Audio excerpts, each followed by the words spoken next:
This coin-operated viewer is facing south. The instruction manual says to insert 25 centimes and pull the handle while looking inside. Then use the focus knob to zoom in if necessary.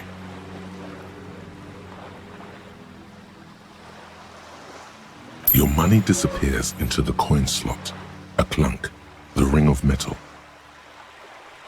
The curtains on the display open. You lean in to catch the view.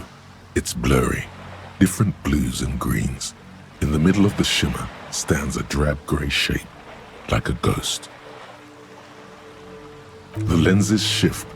The ghost sharpens into an islet in the bay. In the ruins, a man-made structure is visible, a half-sunken sea fort, its concrete almost reconquered by nature. It looks as if it was abandoned quite some time ago. Nothing but a rotten tooth remains of the anti-aircraft tower. A lonely birch tree grows out of it. Really? I don't have the eyesight to make it out.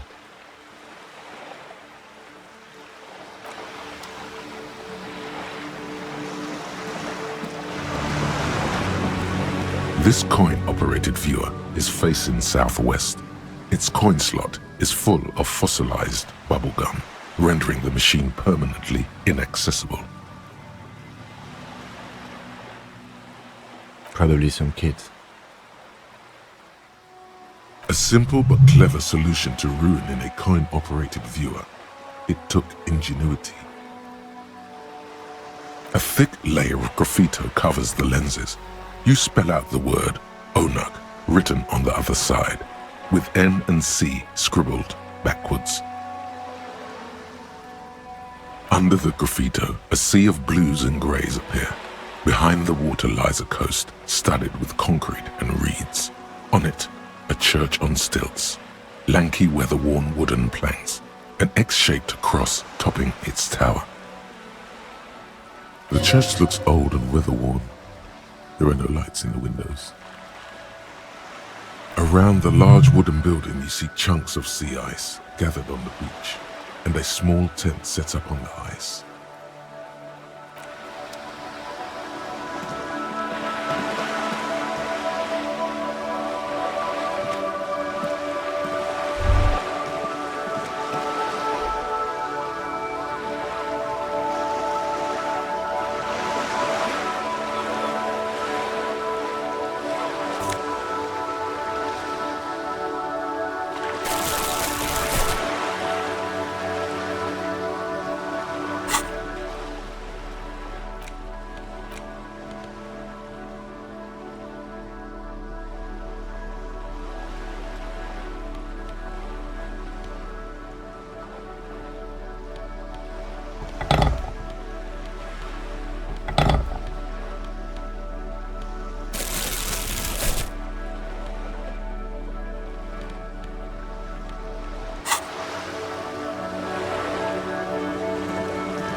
Have you no shame?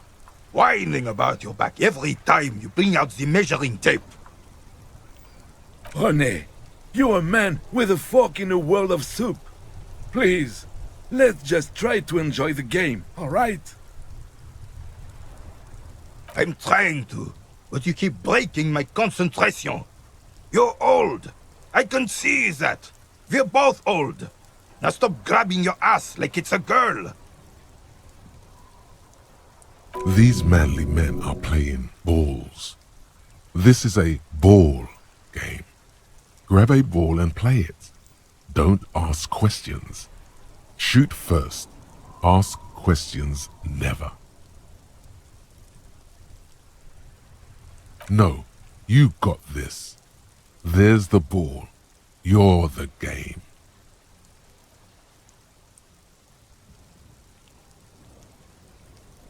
See? Your munching and complaining have ruined my concentration. Could the objective of the game be to throw the metal ball so it lands by the wooden ball? Ah, mon Dieu. The pain in my back is unbearable. I can't even say if it's in my back or hip anymore. Feels like it's in both. I hope you pass out from it. You goddamn jellyfish. Men like you are the reason this nation is sinking.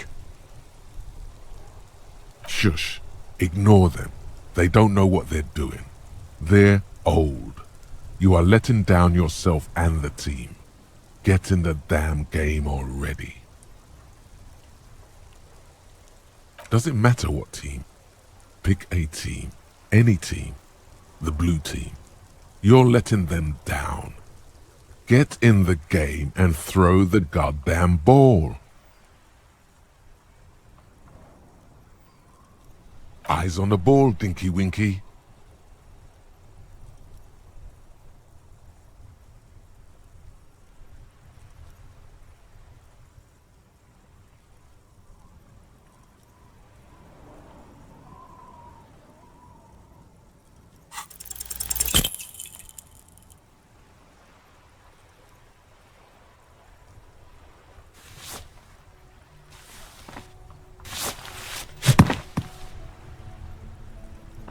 This felt wrong. Wrong like touching your sister's breast. You threw your sister's breast. Mon Dieu! Good job, officer. That was an excellent throw. There are no two more harmful words an athlete can hear than good job. And this was downright embarrassing.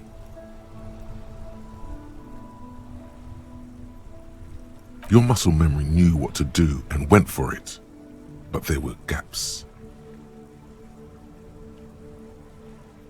Yeah, gaps you tried to fill with thinking. We don't think in sports. We do.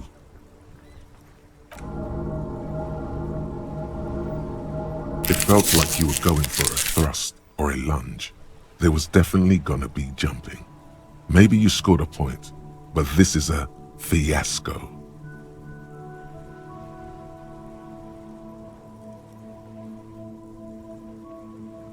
What are you talking about? You just executed a pretty much perfect pétanque throw. How are you ever going to get the officer's shit off your nose, Gaston? Or even climb out of his ass?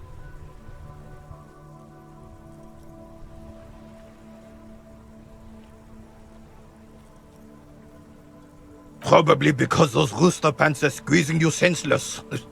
Whatever happened to practical, durable, Revachol made? Now, what can I do for you? Look who's talking.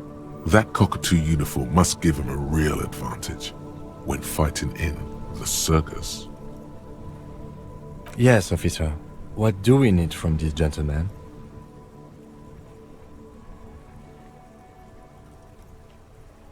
Unfortunately, I don't. Unlike most of the locals, I have no qualms about assisting law enforcement. But this affair has passed me by completely. In Martinez, the Union is the law. So can you really blame them? Cop is a pejorative term. I don't have a problem with policemen. On the contrary, I admire the effort to bring order to our streets. If I knew, I would not be afraid to tell you. I simply don't. I'm an old man, not a coward. The daily business of the riffraff no longer concerns me. Yes, the terrain here provides an interesting variety to a familiar game.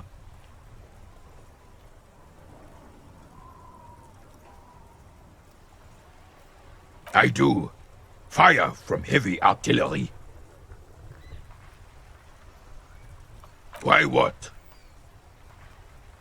Because that's what happens when communards hijack your country, execute your supreme leadership, and turn your capital into a slaughterhouse. You use heavy ordnance to clean up your home. Commies, communists, socialists, anarchists, call them what you like. They just chose a name to feel special. Senseless sentimentality. Sadly, no. It was the foreigners who brought them to their knees. We fought valiantly. Too valiantly. So valiantly we got licked. Should have fought dirty, like they did with their suicide sex cult propaganda and mad anarchist women strapped to shrapnel bombs. We didn't though, and we lacked caliber. God bless him, but the suzerain's cannons simply weren't big enough.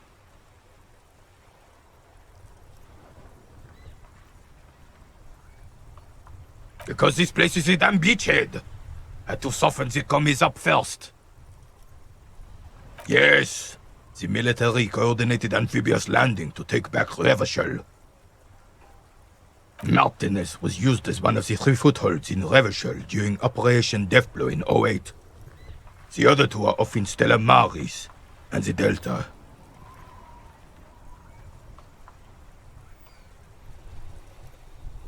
This here is Blood Ground, where Coalition boots first made landfall and cleaned those rabid dogs out. Most likely, we're playing pétanque on their mangled corpses. Blood ground. You got old René going there. Like he isn't hungry enough already. Don't get me wrong, officer. I hate those foreign dogs, but the enemy of my enemy and all that. They're the lesser evil.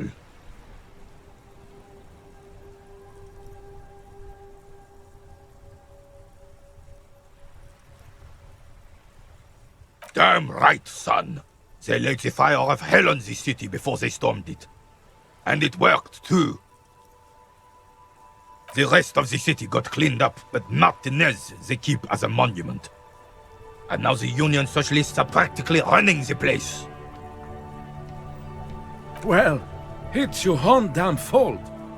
You, we, the Coalition, Revachol, whoever you want to blame, never finished the job. Officially, the party never surrendered. Of course they still all influence.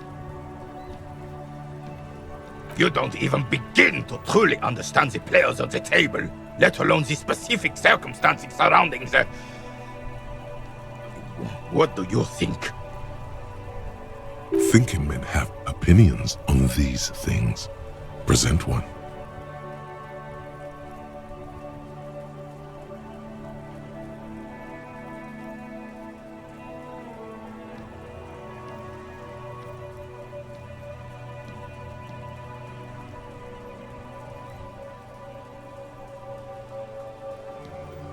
I'm just so damn sorry it had to be the Coalition. After 8 years of fighting those hyenas, boiling cats for food and drinking piss in the mountains, I would have preferred if the Right Honorable King Guillaume returned through Revachol, or even if that damn clan Frisel had risen from the grave and led us. Sadly, that was not the case. Instead, all that is just, holy, and beautiful in the world was wiped away, and now it's neon signs with toothpaste ads everywhere. Foreign influence peddling garbage and stupid music on the radio. This is just what the commies wanted. This was their plan all along. This is what they wanted to replace the role of the suzerain with. Damn Frissel. He was a king we couldn't protect. The Carabineers failed him, and the crown. He died in the hands of the Hyperlay, in a very public execution. He slouches as he says that. It makes him smaller, admitting they left the king to the mob. A true king in both blood and mind led Revachol before Frissel. He would have been better, but the damn commies drove him into exile. The suzerain is the king! Has everyone forgotten already? They've forgotten already.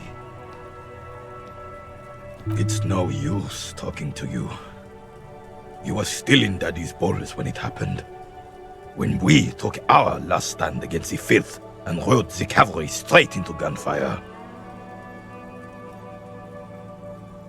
Ah, yes! King Philip III on his steed. A reminder of what Revachol once was. Oh, absolutely. At the mercy of a cocaine-snorting tyrant who emptied the treasury so he could sleep on a bed of gold. Cocaine? Cocainum? Sounds like our kind of king. And just imagine what kind of cocaine a king would have had. A superpower, feared and respected. A testament to what this country can be under the leadership of a true king. Someone who knows how to rule. Decisively, without fear of offending the sensibilities of the frail and weak-minded among his subjects. This is something the insurgents never understood.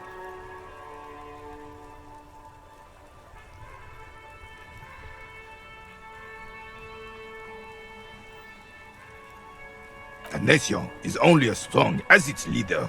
That's why it was such madness to try to... Don't get started on that again.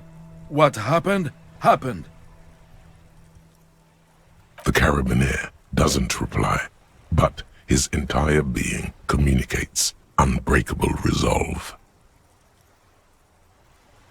Oh, old Philip was a big fan of the purple nose candy the nobility loved so much. A cocaine connoisseur of sorts. His egocentricity is borderline legendary. You can't even take responsibility for yourself. How could you fathom the responsibility weighing on the shoulders of a ruler? That's why the Philippian kings use cocaine, for clarity of vision, to aid in their work. Regnum cocainum, Revachol's finest years. I'm satisfied with this explanation. Of course. Clarity of vision. Awareness.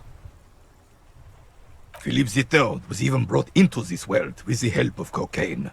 The court made him administer the dose to his mother when she was in labor, and it is well known that with the help of cocaine, only the purest, of course, he was able to connect with higher realms. Higher realms. Of course, it all makes sense.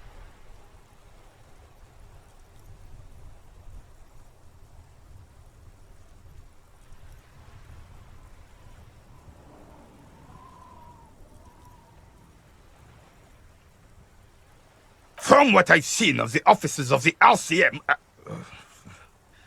But I don't want to get into a debate about drug policies. Right.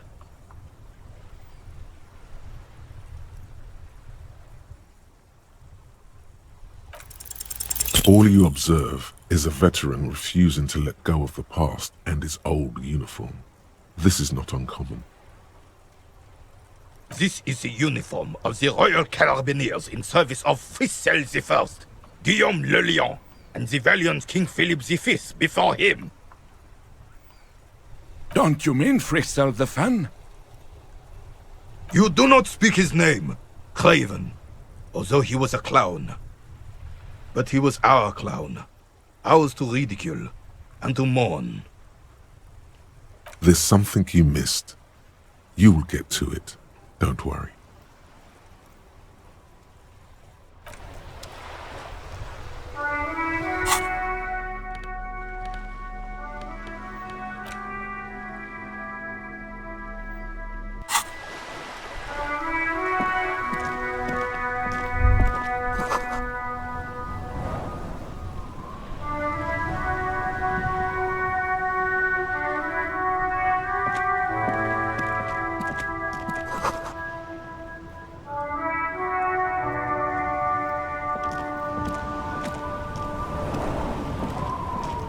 I have really outdone myself.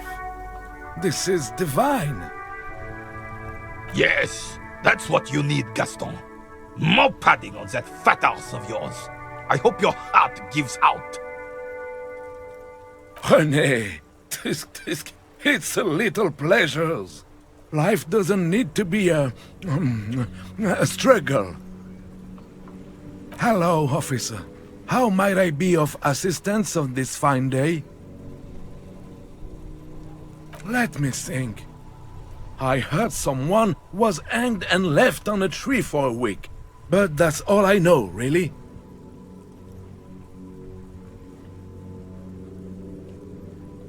No, officers, I'm sorry. And I really would like to assist. You are both good guys. I can see that.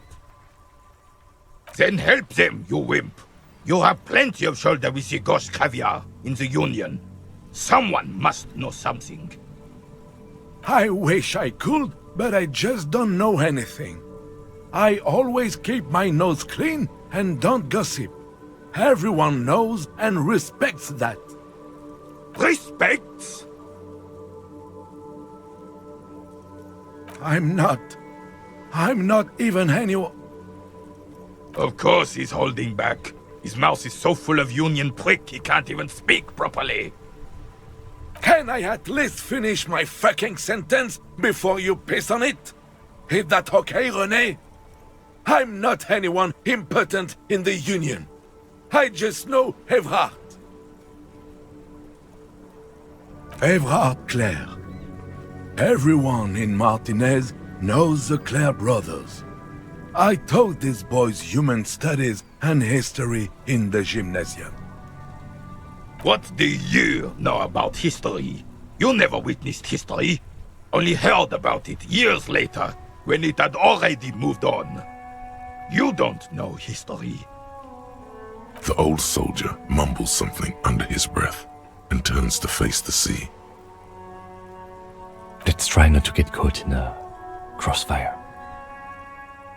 Lest we leave riddled with bullet holes, this animosity is ancient. Oh, in many ways, yes. Like an honorary member. I attend meetings and parties, help with little things. Evrard, Edgar, and the older debarders all know me. Oh, yes. Not in the technical sense. I don't have a vote or a membership card, but Evrard keeps me on the payroll, just for the little things. Of course he's not a member. He's not a member of anything. I knew that. He's a Weservein. Turns to where the wind blows and tries to look important. I hate this socialist rabble, but even siding with them is better than living your entire life on the fence. Never committing to anything. Pick a damn side already. Writing work mostly. Occasionally, he needs something written, and I happen to have a way with words, people say. Oh, nothing official, I assure you. Just essays for the newspapers. About Martinez and how things are and how they could be. Evrard and I have these long talks where... Well, he tells his little penman exactly what to say. It's commie propaganda, plain and simple. You should be ashamed of yourself. No, thank you. for being consummate professionals. You'll have this case wrapped up in no time.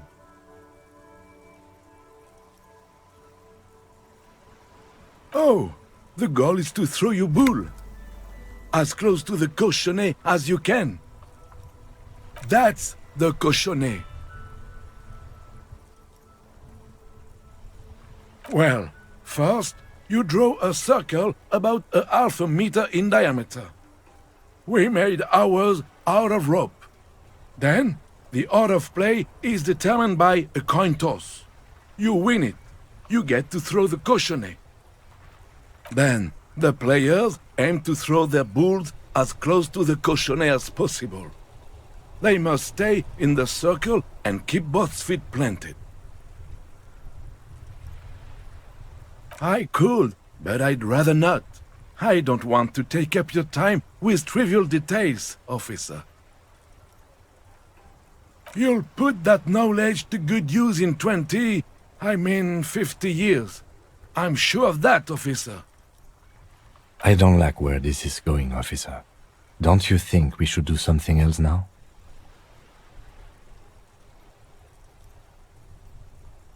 Hurry up then. I'm sorry, officer, but I really don't share food. Nothing personal, it's just a principle. The only one you have. Suddenly you realize how hungry you are. The last time you ate must have been God knows when. Believe me, officer, I wish I could help you, but I need this sandwich to keep my blood sugar stable. In my age, you need to pay attention to these things. You can barely hear him. The sweet smell of pickles in harmony with garlic butter and marinated onions emanating from the sandwich is driving your mind in a singular direction. It must be yours. Fuck off! It's mine! Sorry, officer. I'm sorry. I didn't mean it in a bad way. But the sandwich is mine. I'm not gonna share it. When the dissidents come to rape our country, he hides. But try to get a bite of his dear sandwich and he gets claws? You're a special kind of vermin, Gaston.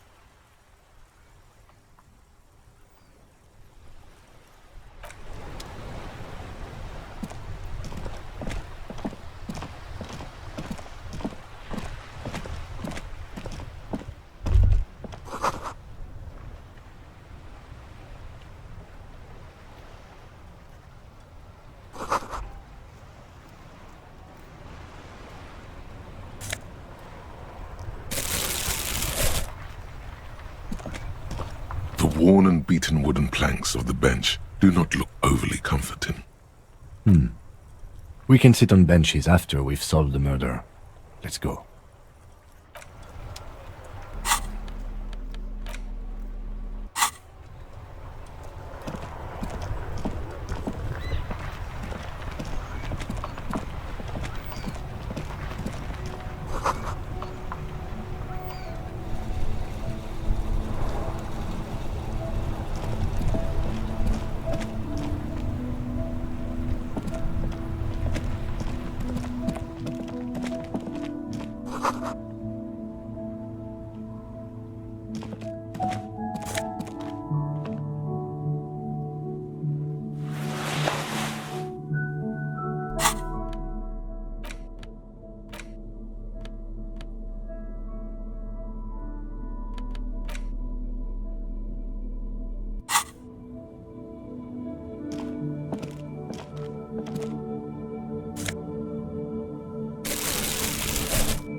A crumpled billboard reading, Samaran butter soaks in the canal.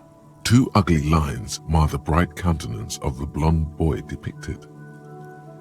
The sign billboard has fallen on the waterlock, keeping it open, and thus out of order. Whatever it is, The boy on the billboard seems very happy about it. Just some tasteless advertising at the bottom of a canal. No use rubbernecking now.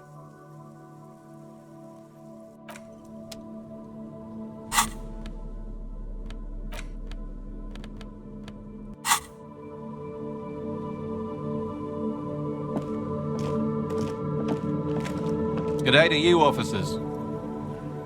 A burly man hangs out by the waterlock, carving up a generous serving of salami with an old hunter's knife.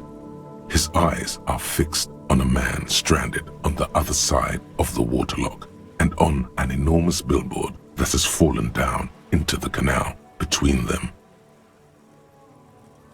His posture is relaxed.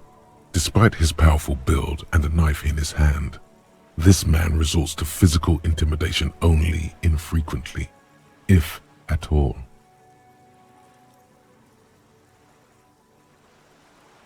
My friend Barry the Butcher is stuck on the other side of the waterlock. I'm keeping him company and eating his salami. From the corner of your eye, you see a man in a yellow shirt and grey overalls waving at you from across the canal. He seems disappointed about the wreckage on the waterlock and the salami. Very good stuff. Anything I can do for you, officer?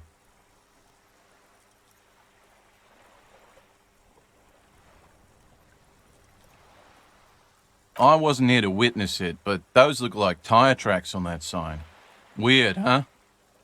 Then again, plenty of daredevil drivers in Revachol. The words "daredevil driver" sound ominous to you. Too bad it also takes a year and a day to repair anything around here, especially a waterlock. The rest of the coast is closed off till then. Well, there's the fishing village, an abandoned fish market, a bizarro church. Not much use to the congregation, though. There always seems to be something wrong with it.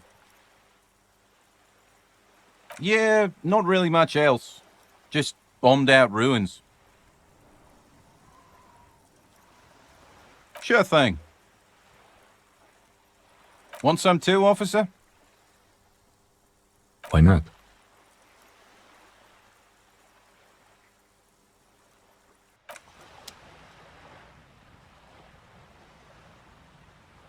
A couple of indicator lights are missing from this control panel. Loose wires dangle from the now vacant holes. In the middle is a lever.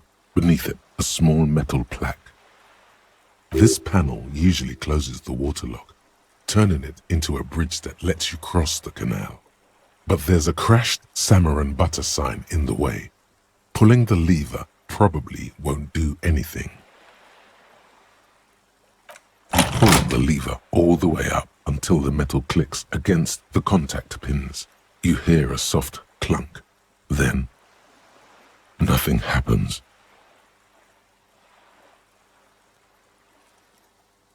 Nothing happens. A cold gust of wind blowing in from the sea interrupts the silence of the situation. A spring brings the lever back to its original position. You still need to close the waterlock to get across the canal. Some other way. Wasn't there a sign over there saying functionality will be restored on Wednesday morning?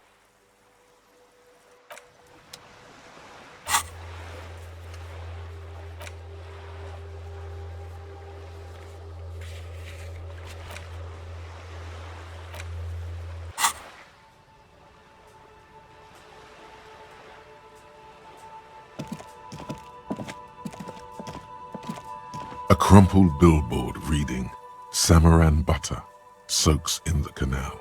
Two ugly lines mar the bright countenance of the blonde boy depicted. The sign billboard has fallen on the waterlock, keeping it open, and thus out of order. Just some tasteless advertising at the bottom of a canal. No use rubbernecking now.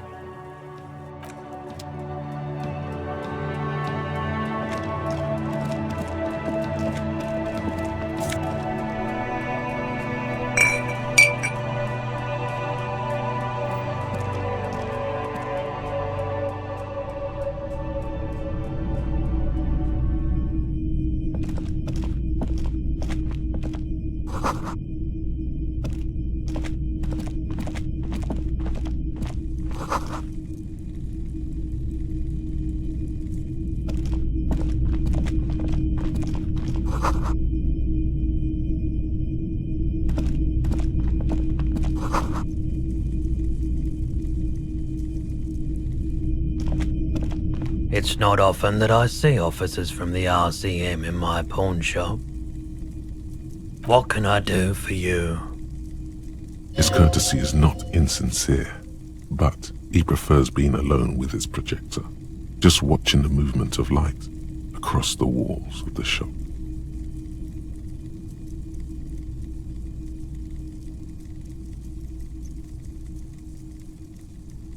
Oh no, not at all. I guess I haven't had many customers lately, RCM or otherwise. Who are your customers usually? All kinds of people come through here. Locals, travelers, people looking for a deal, people looking for a keepsake, people who are terminally bored. As you can see, I have a wide selection of goods for everyone to choose from.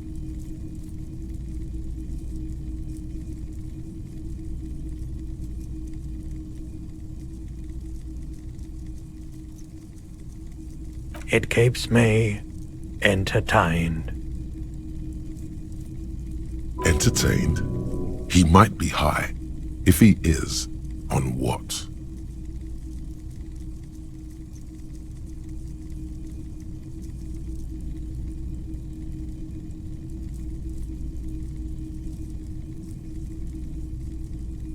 Let me have a look.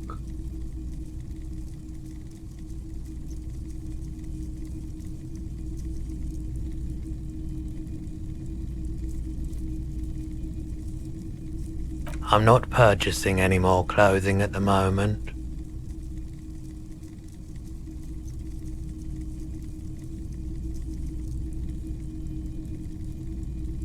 Anything else you're thinking of selling?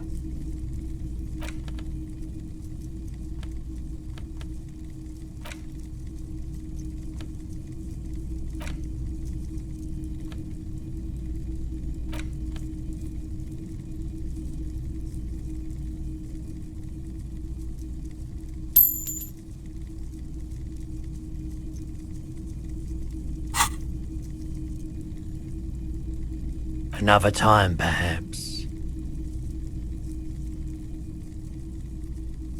I doubt it, but I can try and answer any questions you may have. I do my best to keep my distance from all manner of butchery. Bad for business, bad for everyone. The corpse behind the hostel, I assume. I don't have a truck with a mounted platform or anything of that sort myself. Ask around the harbour. There might be some workers there who'd be willing to help. The pawnbroker's gaze is already fixed on the dancing colors. Feeling warm and enthralled by the movement of light while the mind continues to race forward. Lucky bastard, he's probably on Perolidon. It's tough to come by on the street. A drug developed by the military to treat and prevent radiation sickness. It has psychedelic side effects, and it makes your eyes turn yellow.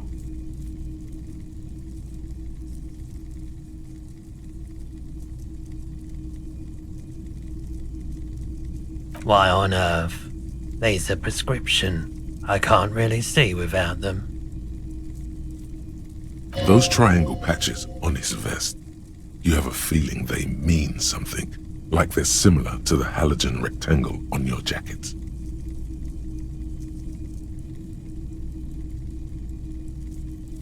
I was with the Emergency Relief Brigade. You know, after the People's Pile disaster. Had to take Perolidon for radiation sickness. That's what you were hinting at just now, wasn't it? He's taken it for mental and emotional, not physical pain these days. A bad idea. Some poor leftist built a particle decay generator in hopes of bringing affordable electricity to underserved communities. It malfunctioned. Radioactive waste everywhere. Probably some of it in you too. We were an all-volunteer force, self-organized, tried to help the fire brigades contain the spill. Tough son of a gun, this one. Respect. I lived by the river since I was a small boy. The Esperance. Didn't have the art to let it all go to shit without trying to do something to help out. There wasn't much the volunteer force could do, however. We wasted years in the river mud. Years getting sick.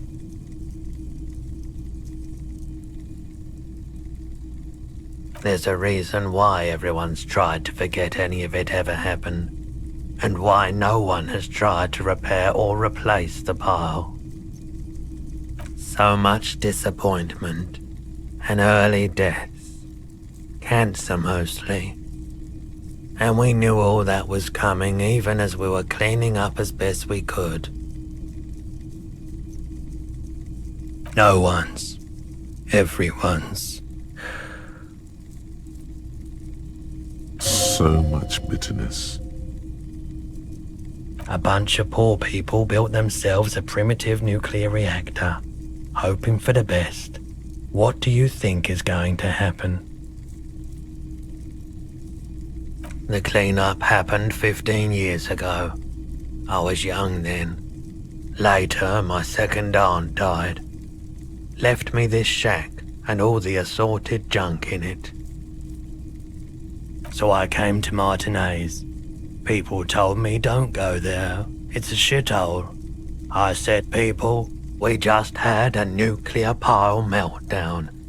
I'm gonna get as far away from Forburg as I can. Still in the same city, but... I like the theory more than the story. Outward movement, not vortices. Yeah, you gotta get in on those vortices, my man.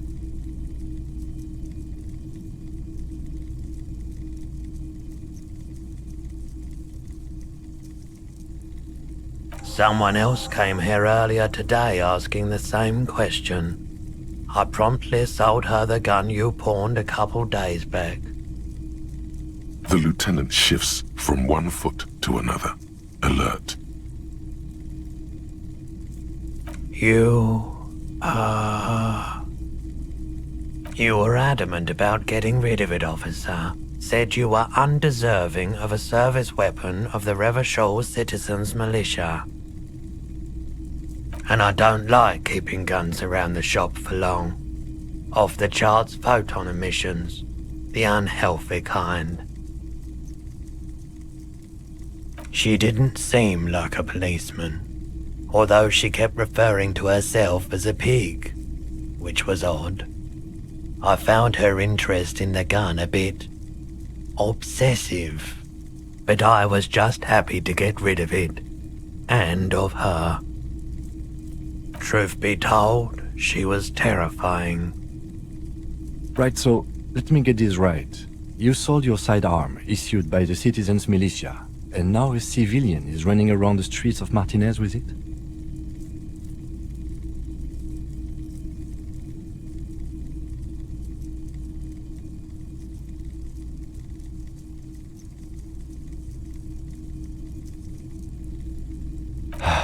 Yeah, it's not good. I do hope we manage to clean this mess up somehow, while also keeping our focus on the murder investigation. My apologies, officer, but I have no idea where she was coming from or where she went. A needle in a haystack. There is nothing you can do about it now. You'll just have to hope you luck upon her somehow. Of course.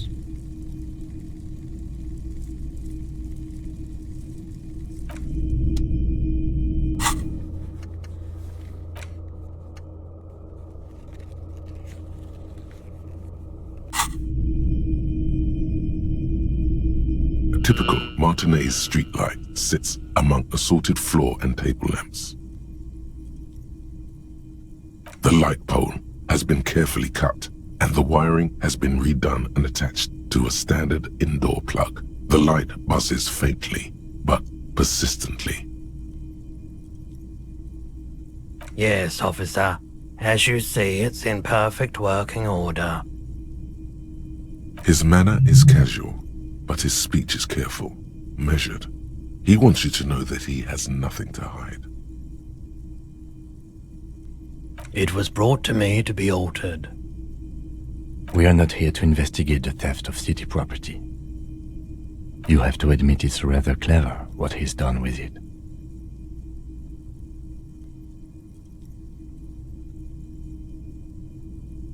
$700 real. A bargain, I dare say.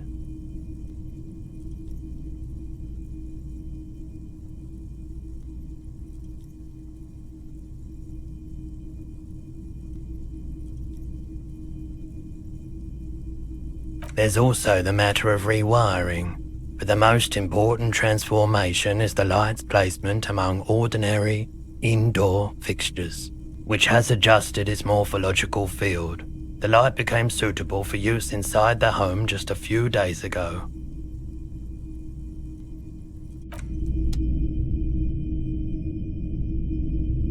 The boomboxes on the shelf look well-loved and well-traveled. Chipped, dented, they stare at you with the unblinking eyes of their tape reels.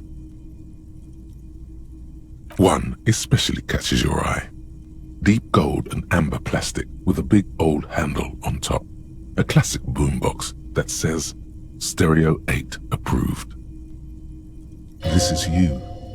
Golden orange. A sunset suite. Just make sure it works before you buy it.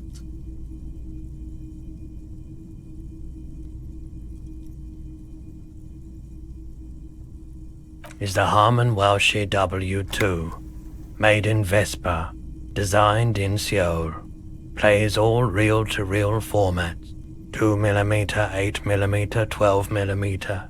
It's even got a little radio in there. It'll set you back 12 real.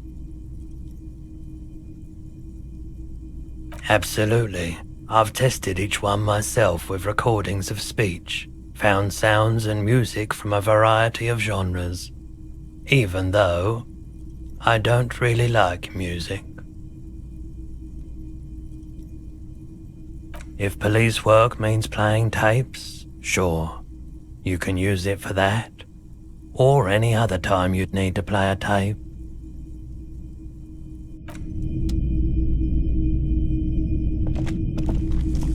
You see rows of toy soldiers guarding the rest of the trinkets displayed on the table. Some on horseback, others in rags, others yet in bright blue uniforms. All are stern and unyielding in their duty. Try to find something pretty and cool here, then use it to win her back. Yes, buy something nice. A figurine. Big men on big horses, clad in lamella armor and carrying flintlocks, the kind that would mow down a line of enemy soldiers in the blink of an eye. Franco-Nigerian knights. I used to be very serious about these guys. A long, long time ago. They're not all blue.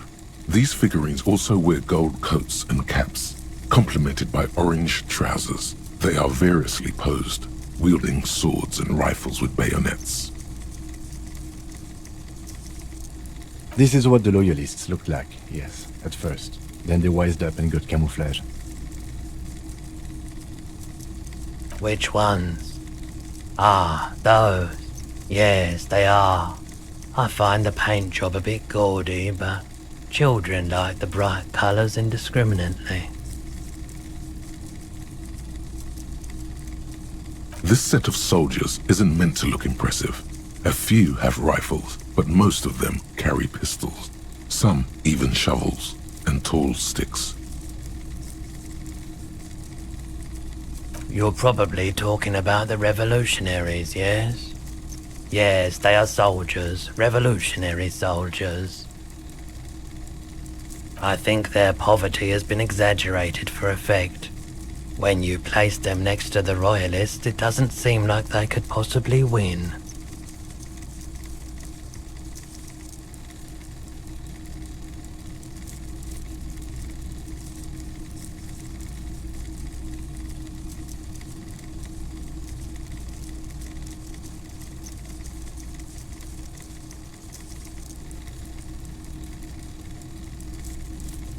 I don't like either set very much, to be honest, but there are many parents among my customers.